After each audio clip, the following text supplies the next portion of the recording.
So I will call the Tuesday, July 9th, 2024 meeting of the Hopkinton Elementary School Building Committee to order.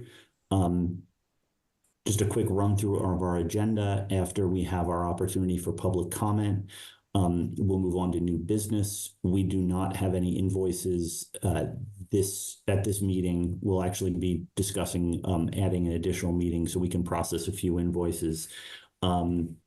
We will look to approve the minutes of June 18th. We'll get an update on the permitting process as well as our submissions to MEPA, the Planning Board, and Concom, where we will need to do some voting to approve a couple of those submissions. And then finally, we will have a discussion on abutter outreach.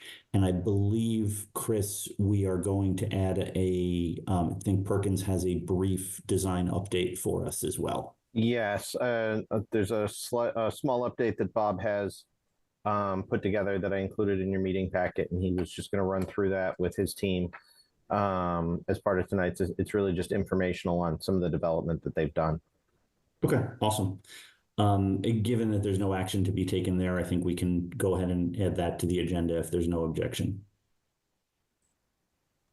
I should also note that we are conducting this meeting virtually with, within the governor's guidelines. So any votes we take tonight will be taken via roll call.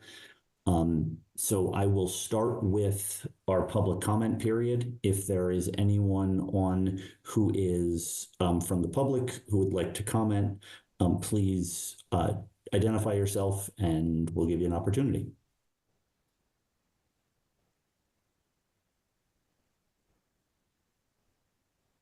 Okay, I guess we do not have anyone.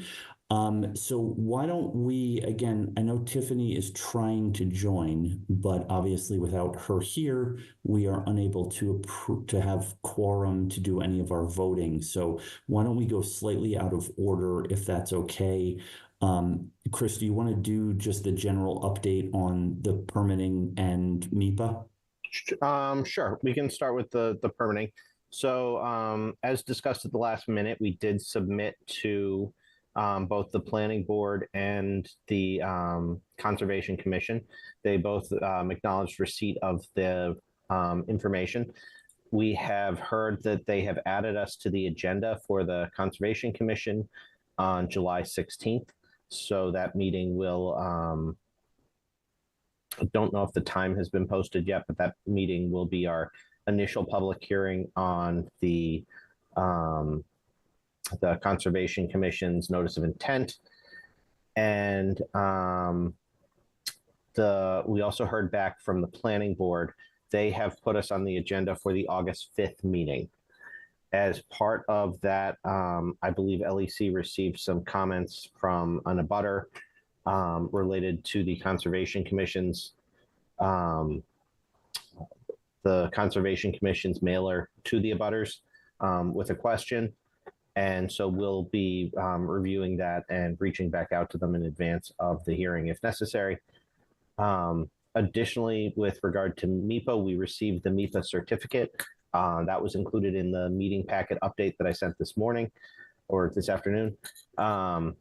Included within that is the sort of explanation of what the next step is from a technical standpoint from MEPA. But we asked Claire from LEC to join us tonight so that she could just give us a very brief overview of what the next couple of months look like and the next steps with MEPA. We'll be finalizing the timeline for those steps with the ultimate goal, hopefully, of bringing that process to conclusion by February of next year. So before we go to Claire for that update, I'll just ask if anyone has any questions about the permitting timeline update that Chris just gave us.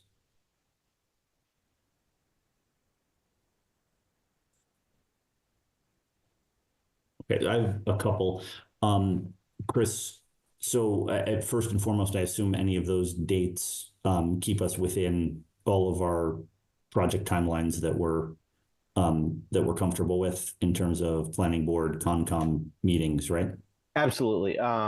We had planned for the potential for a little bit of slippage in those planning board meetings, and we plan to, in our schedule, I believe, up to 3 visits to the planning board were planned for, in addition to revisiting them to deal with the street work that was to occur.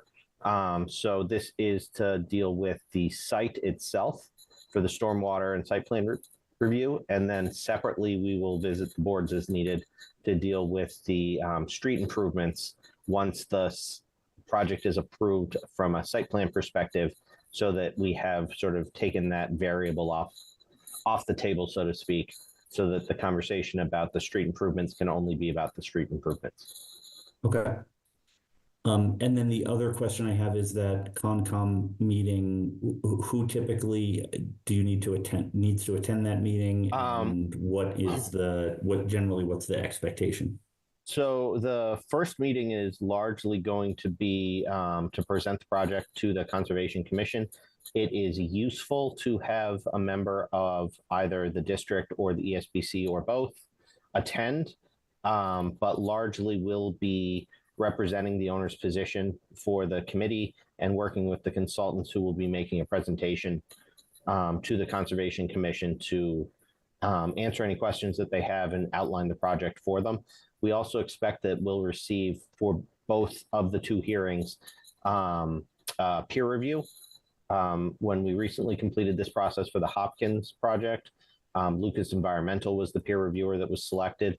So LEC will likely receive the peer review this week if they haven't already. And we'll have those comments to respond to for a subsequent hearing. Typically, through this process, the first hearing ends up being continued. Sometimes the second hearing can be continued depending on what the reaction to the project is and how much response is required. But the goal would be to go no more than 3 hearings. I know Tim was the representative, Tim Persons was the representative who joined us for the Hopkins project. And largely the design team and ourselves were able to handle all of the questions and responses, except where it came to operational things. So I'm personally planning to attend all of those meetings from an ESBC representation perspective. I'll obviously let the committee know if there are reasons why I can't and if we need to get a substitute. And then Carol and Susan, will we be able to have somebody from the district as well? Just because if it's operational questions, I'm fairly useless there. Getting subtle nods. Okay, there we go. Yes. Between Tim or I, and maybe Carol, but Tim or I would definitely plan to attend. Okay, awesome. Yep. Okay. And then go ahead. As part of that, before we go to Claire, I didn't notice if Tiffany had been able to join us yet. Not yet. We thought it would be useful just in advance of that for both of those committees to have a vote of support. I know I discussed this with you, John, that we submitted what was submitted to the town for the notice of intent and the site plan review and stormwater permit. I believe Chris sent it out either the Friday after the last meeting or the following Monday. So you all would have had a chance to take a look at that. So we were looking for the ESBC to just vote to endorse that notice of intent and site plan improvement or site plan review and stormwater permit, so that when we go before the committee, we can say with confidence that the ESBC reviewed the design and endorsed it as part of the presentation that we make to them at the 2 upcoming hearings. Okay. So let's intend to do that tonight. Assuming Tiffany can figure out the technical issues and we can get a quorum going. So we'll defer that kind of down the agenda at the moment and hope we can take that vote.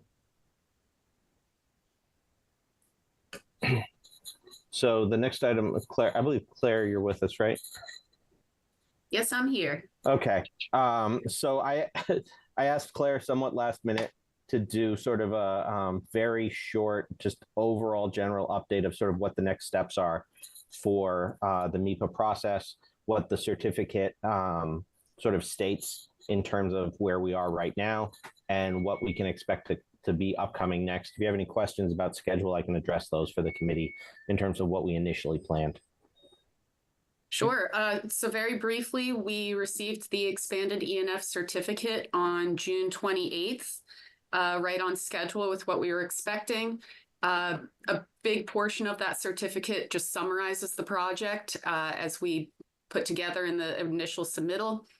And the second half of that certificate, it outlines the scope of what is the single environmental impact report, or the single EIR. That was what we requested the secretary to approve, and we provided sufficient information in this first submittal to be allowed to submit this single EIR. So through that scope that the secretary outlined, there are a number of comments requesting either additional information or elaborating on information that we've already provided in our initial submittal, or in some cases just asking for any updated information that may happen between issuance of the expanded ENF certificate and submittal of the single EIR. So I would expect something like that to look like any plan changes or responses to Conservation Commission or Planning Board peer review comments that might change the plans even slightly. We'll need to provide summaries of that to MIPA in the next submittal. In that ENF certificate, we also received 2 comment letters from regulatory agencies and 1 comment letter from an anonymous individual interested in the project. So we will also need to address comments provided within those letters. But generally, a lot of the comments provided are pretty standard and generic comments you would expect to receive in a certificate. So this was the certificate we were hoping to receive.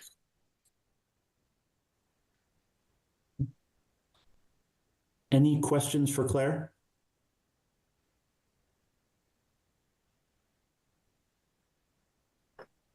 So I have to slightly apologize because I have not looked at the certificate yet, but are the comments included in what was shared with us? That should be, Chris, Yes, You get it, yeah. Okay. I wasn't able to get it. We had a little email snafu, so we weren't able to get it out last night with the initial meeting packet. So I sent it this afternoon. That is the full certificate, and so it breaks it down in terms of what the project is, restated basically from verbatim from what we told them. And then it breaks it down by subject area where they'd like us, or how they'd like us to respond in the environmental impact report. I think I have the terminology right there correct. Yes, that's right. And, if you get into the PDF and you don't want to scan through the whole project description, you can go to page 17, and that's where the scope begins of what we're expected to respond to in the next submittal. Okay. And so the subsequent comment letters that we're supposed to respond to, one was from Mass DEP, addressing areas that would be expected to be addressed by them. The other one was, what was the other regulatory one? It would be DOER, or the Department of Energy Resources. They were pointing out comments to the passive house certification and greenhouse gas emissions comments, and their comments were in support of the information we provided. So they didn't have any significant comments, just requesting that we consider a few more electric vehicle charging stations. So we can certainly talk that through with the group internally and see if that's something we can address. And the group will be meeting later this week to do a deeper dive into these comments and figure out the timeline for response. The local Hopkinton concerned resident raised just concern that it's a very wet site, as we've stated in a previous meeting, and to make sure that all the regulatory bodies would ensure that we're designing it in such a way that we're addressing any impact from the stormwater, which is somewhat unsurprising given how much construction and stormwater issues have been seen in Hopkinton over the last few years. Okay. Yeah, and obviously we're clearly proactively addressing that given the updates that have been made to the stormwater plan. So I would just ask Chris, if we can hold a spot on the next agenda for the ESBC. So once the committee has had a chance to review the comments, if there's anything that committee members have specifically that they'd like to ask about, we can give them that space. Okay.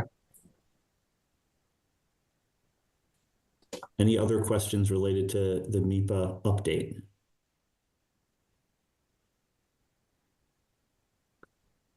Well, Claire, thank you for providing that thorough update and just guiding us through this process in general, which is obviously fairly complex and new to us in Hopkinton. So we do appreciate that. Absolutely. Happy to help. And just to say before I go, Chris mentioned the Conservation Commission meeting next week. He wasn't sure of the time. It's going to be 7 p.m. and it's completely virtual.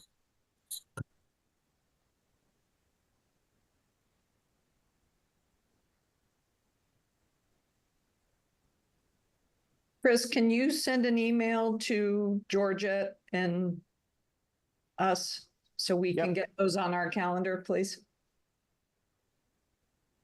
That'd be helpful.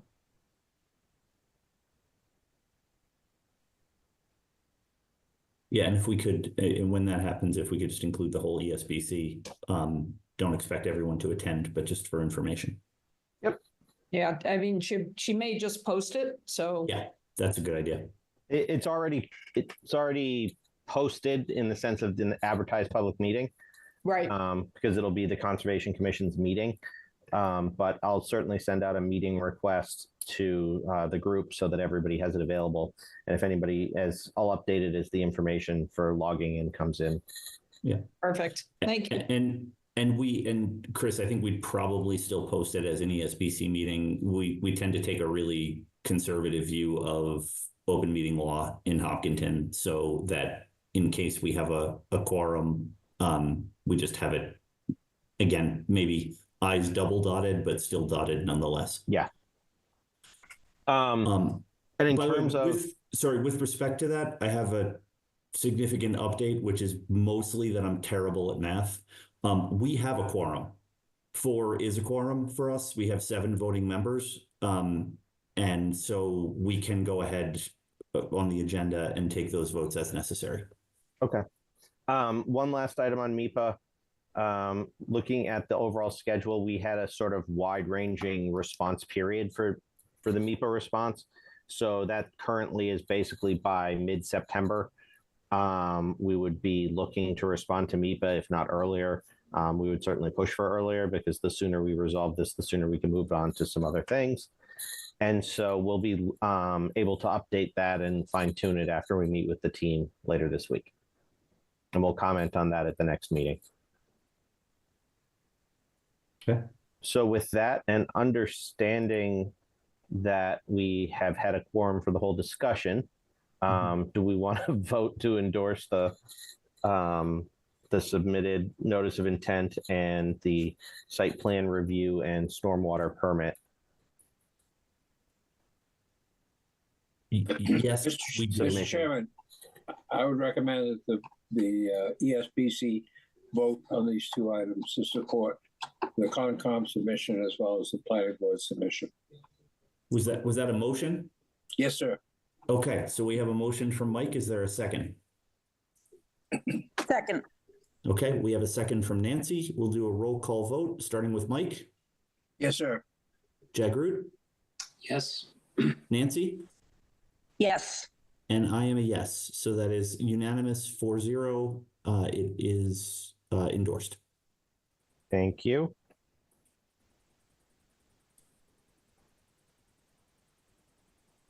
So that moves us all the way. Do we want to do design? Well, we might as well do a butter outreach really quickly. So we have been, as you know, we've had some engagements with the neighbors in the area that abuts the Charleswood construction site, and have done walkthroughs and other initial meetings with neighbors.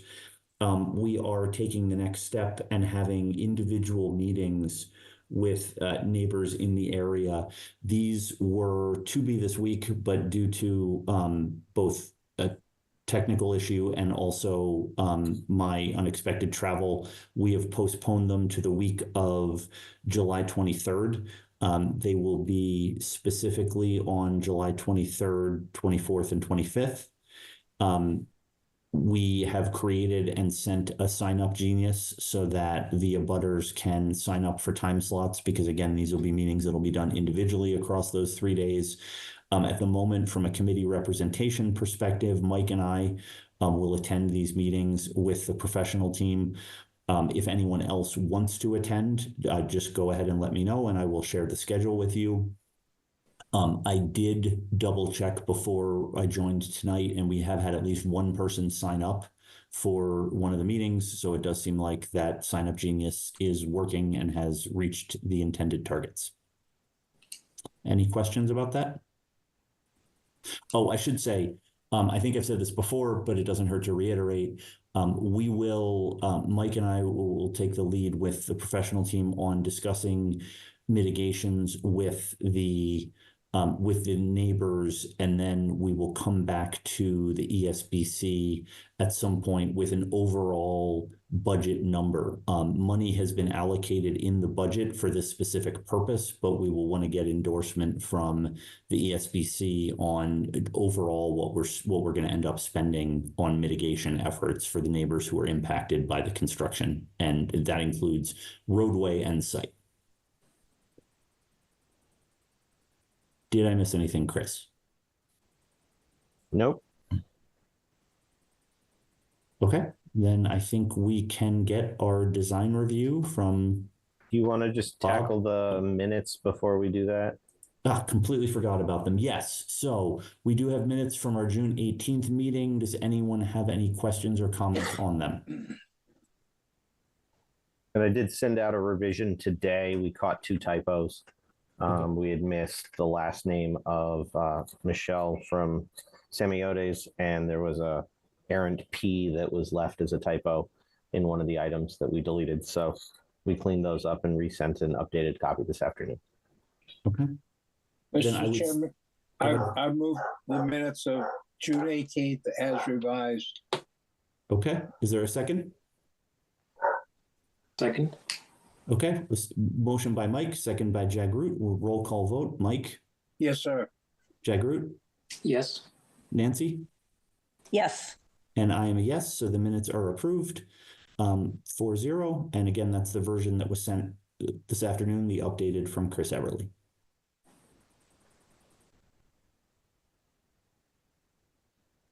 Okay, now I think we're ready for, and I see Bob is ready for a design update, which is always, no offense to the permitting stuff, but the most exciting part of the meeting. Let me see. Can everyone see my screen? Yes. Yep. Okay. So I just have 2 updates. As Chris had said, this is just informational. There's no votes, but we wanted to let you know what happened as we approach the end of the school year. What you're seeing on the screen is an example of room data sheets. So these are in response to comments that we've heard throughout the series of faculty focus group meetings. It represents the data, the materials and everything that goes into the room, the equipment. So these are assembled and, they kind of take shape over the course of time. They represent the scope where we were at the end of DD. And so for each type of space, we created these data sheets and we forwarded them on to both of the schools, both Hopkins and to Elmwood. And we're approaching the end of the year, so we weren't sure that we were going to be able to conduct full small group meetings, but we did make ourselves available to answer any questions. And of course, we'd always take feedback if any questions that would channel back through us. We were able to meet with or make ourselves available at Elmwood. The rush to the end of the year did not work out for Hopkins, but again, the information was passed along. And of course, we'll be back in the fall.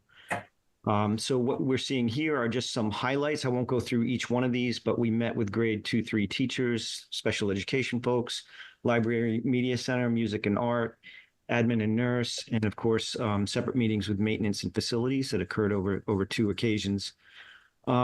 Really what we expected, the discussions were really focused on furniture and maybe slight repositioning of furniture, maybe substituting a piece of furniture for something that might work better. So it's kind of exactly within the realm that we would expect. I think one of the things we learned that may be unresolved, so we'll have to follow up, are the idea of classroom podiums, which are kind of adjustable height podiums to teach from and are mobile versus desks. We did learn that the file cabinets are needed, but I think we'll have to continue the conversations about whether we go one way or another with the podiums versus the desks, or even try to fit both into the rooms. We did learn in the special education spaces, as we went through some of the finer points, that there was a desire to increase some borrowed light. So that's about the only architectural change that we really came across. It does make sense to us to try to increase the borrow of light. We aim to have every office, every educational space have direct daylight to outside. There are only a couple instances where there are maybe a suite of rooms and there may be an office that isn't going to get the direct daylight, but we can certainly borrow from the common or other spaces nearby. I think another thing we want to flush out a little bit further is that we heard that music really would like to have carpeting, obviously for the acoustic value that it poses. We have very limited carpeting in the school. We do have it in the media center, and I believe we're proposing carpet tile, so it can be easily kind of swapped out or modified or pieces replaced. Another thing that came up and made me realize I should make sure the committee is aware, but our layouts in the cafeteria, with the idea that we were going to try to create flexible and different kinds of dining space so that we didn't have one large, overwhelming cafeteria space. Part of that was to use some of the elevated space, the stage level, for some of the seating. We, of course, have a lunch bunch room that's adjacent to the cafeteria, so kind of a separate space, but good visibility to the cafeteria. So the combination of these spaces are used right now for the tables that meet the 400 plus student requirement. There was a note that it'd be great if we didn't have to put any tables up on that's raised level, so that if there was a performance set up, it could remain set up. So that's something we'll look into. We'll look at maybe more efficient seating options and can develop that further. And then on the maintenance and facilities, we learned, I think on the drawings, there was a very inferior amount of dumpsters shown. We recognize that there's more required, so the layout there needs to be refined for sure, to make sure deliveries can be accommodated well.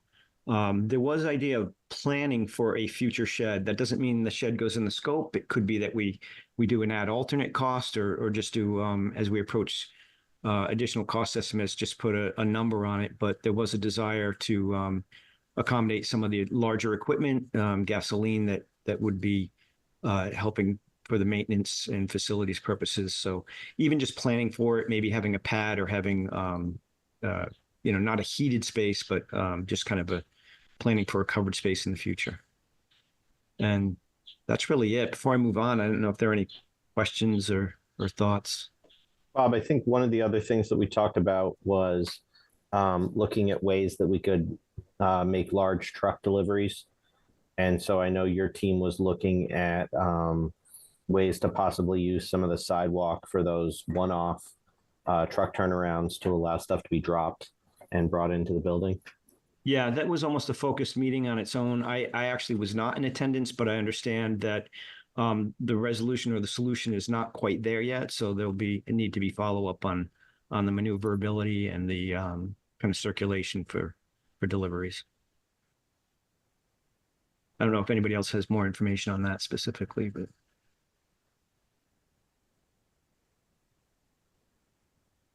Okay. Moving on, the other thing that we're realizing as we approach the design development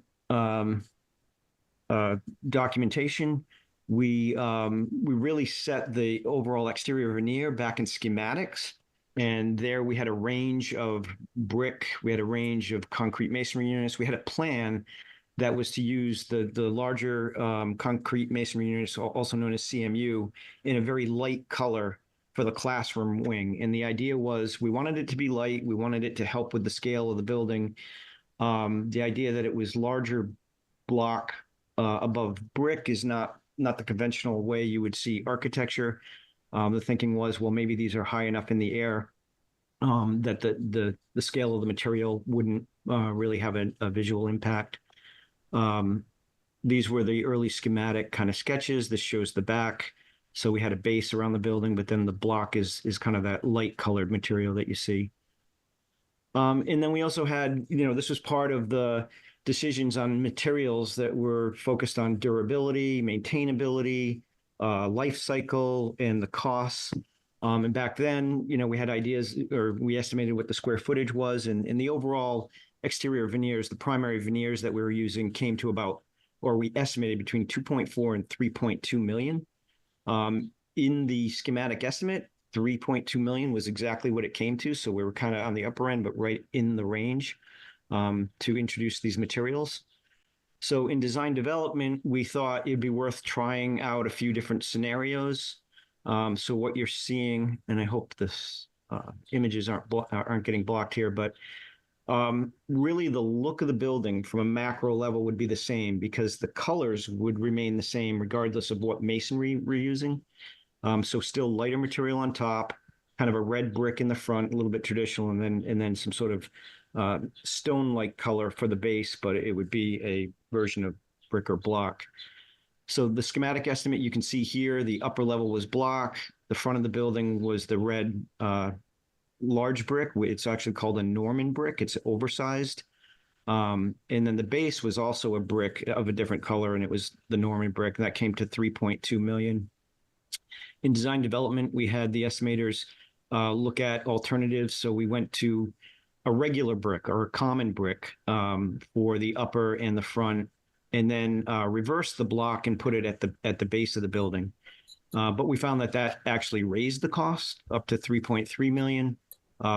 Modest increase, but not worth it. We just wanted to see what the impact would be of regular brick.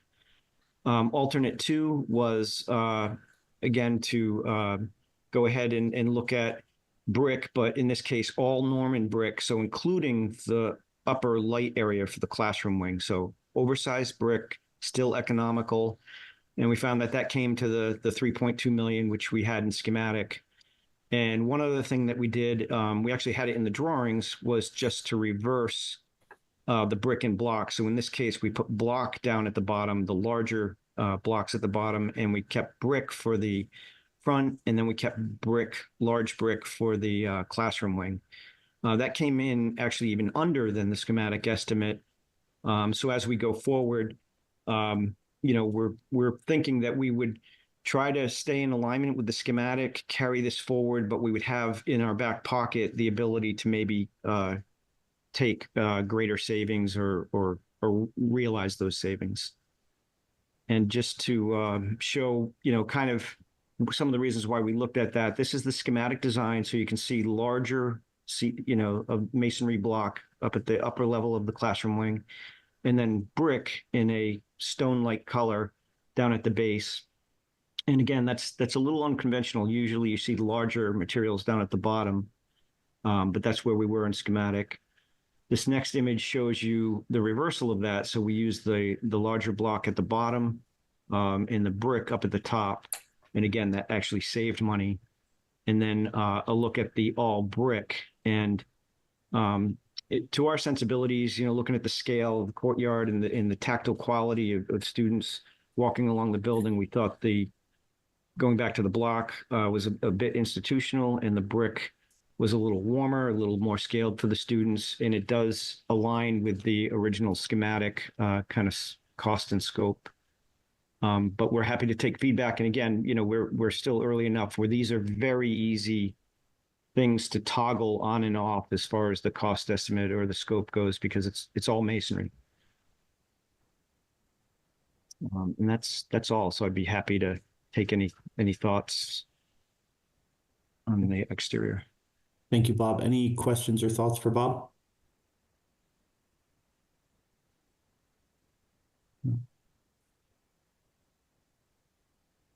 No, I mean, I appreciate you. We all appreciate you sharing the work that your team is doing. I think it's actually especially nice as a touch point for not just us, but the community, because I think sometimes when we don't have these updates, people don't realize how much work is really going on with the design pretty constantly in the background, and the solutions that your team is constantly trying to find to make this school obviously the best it can be from all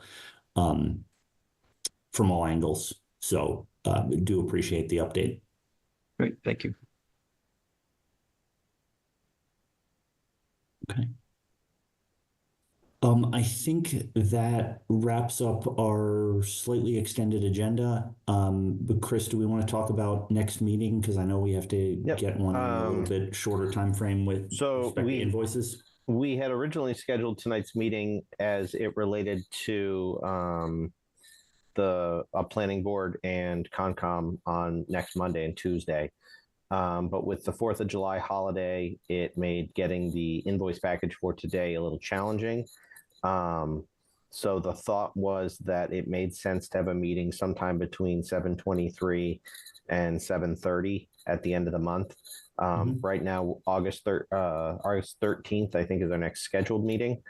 And so having a meeting 2 to 3 weeks earlier would allow us to share the outcome of Concom with the committee and any changes that might be required related to that, and would allow the committee to vote on the invoice package. We see this as a virtual meeting again.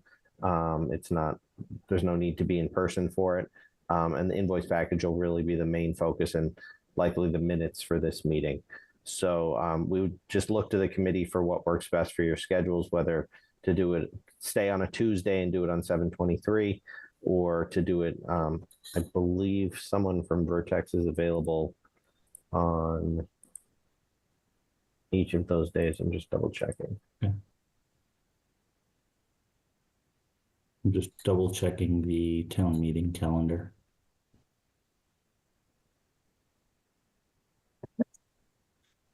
Yeah, currently I'd be available to join those meetings on Tuesday, Wednesday, Thursday, or the following Tuesday.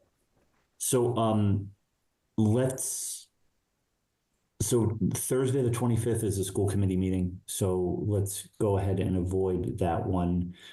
Tuesday the 23rd is not a select board meeting at this point, so we could go with Tuesday, or we could go with Wednesday the 24th.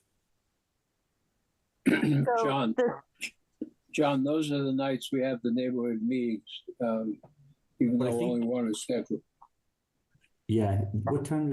That's a good point. Yeah, What time do I those think we wrap up? scheduled those between 4 and 6, but if it wasn't already scheduled, I don't have the link in front of me.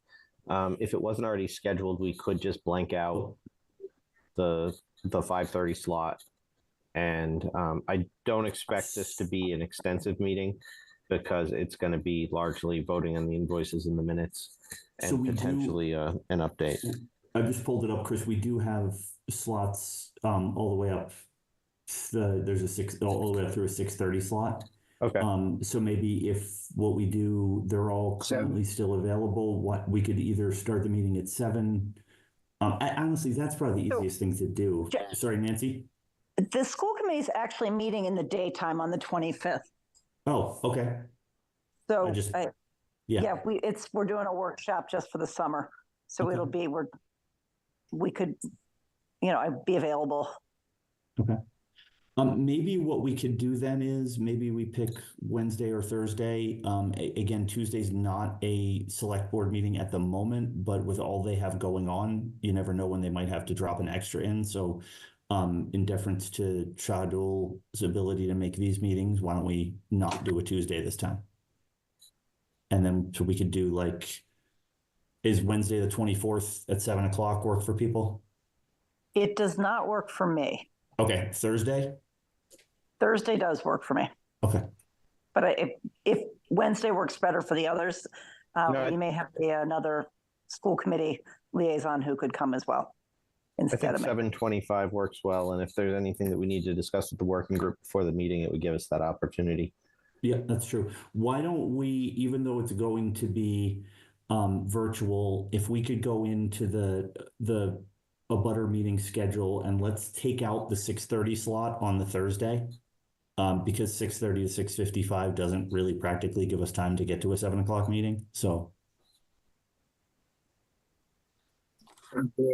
all right. So with that, the next ESBC meeting will be Thursday, July 25th at 7 p.m. and it will be a virtual meeting. So if there is nothing else that we need to cover tonight, I will seek a motion to adjourn. So moved. Okay, motion by Nancy. Is there a second? Second, Mr. Chairman. Okay, second by Mike. Roll call vote. Mike, Yes, sir. Jagroot, Yes. Nancy, Yes.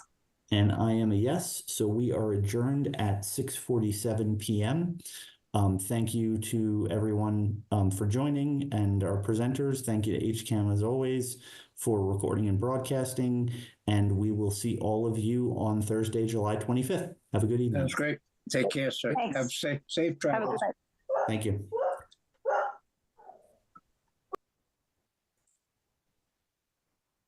Recording stopped.